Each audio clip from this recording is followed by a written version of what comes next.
Hi there. During this session what I'm going to do is be thinking about how the relationship between current and voltage exists and use this to deduce Ohm's law.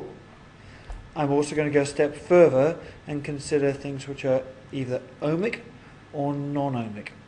So things which obey Ohm's law, things that don't quite obey Ohm's law. So to start off with, again I want you to think about electric current flowing through a wire. So here we have electrons flowing through a wire, and there's some terms which we're already aware of. First of all, the flow of electrons, which is the flow of charge, that can be described as the current, which is the amount of charge which passes through each second. The resistance, which has a number of factors involved in it, is the resistance to electrons flowing. So there's another feature. Now the voltage is that push. It's the supply of electricity, or supply of energy to the electrons to cause them to go around the circuit. So current, resistance and voltage. Now how are they related? Well, we can look at their relationship by doing a simple experiment. I'm going to do it just as a model here. What I've done is I've set up this circuit. In the circuit you can see I have my ammeter in series and my voltmeter is in parallel to the resistor which I'm interested in.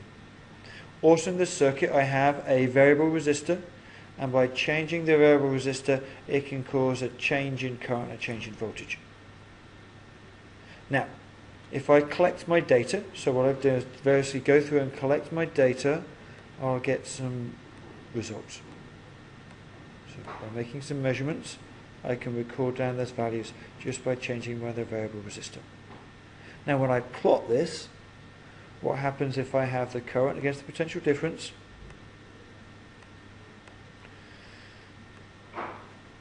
My graph looks like that. Now this would be described as a straight line.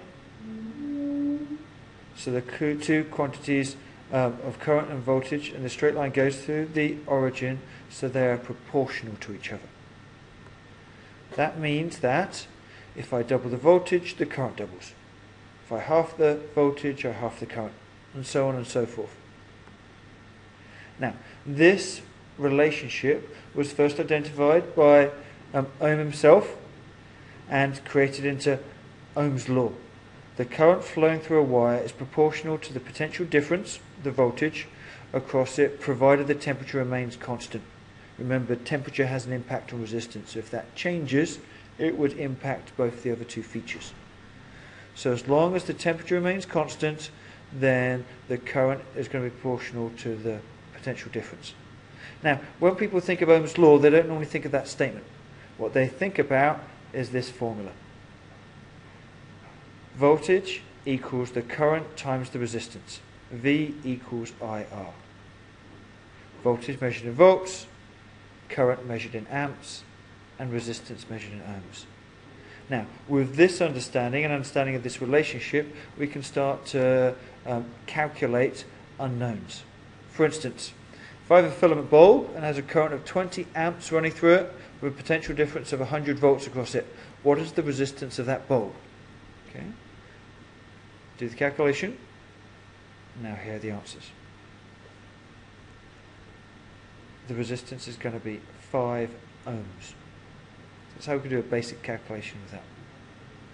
Now, as we saw from our original graph, the relationship between current and voltage through a resistor produces a straight line. Okay? The gradient is always going to be constant. Now, if I have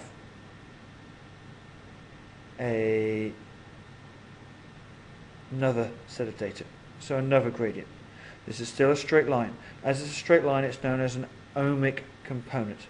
Okay, so I've looked at a component, I've taken some values. Now here, remembering that voltage divided by current is going to equal the resistance.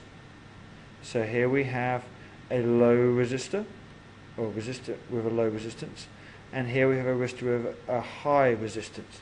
And be very careful on noting what is the x-axis and what is on the y-axis, because obviously here the steeper line happens to have a low resistance and the less steep line has a high resistance. So be careful to spot that carefully.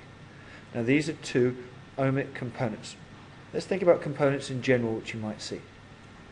Here's some other current voltage graphs.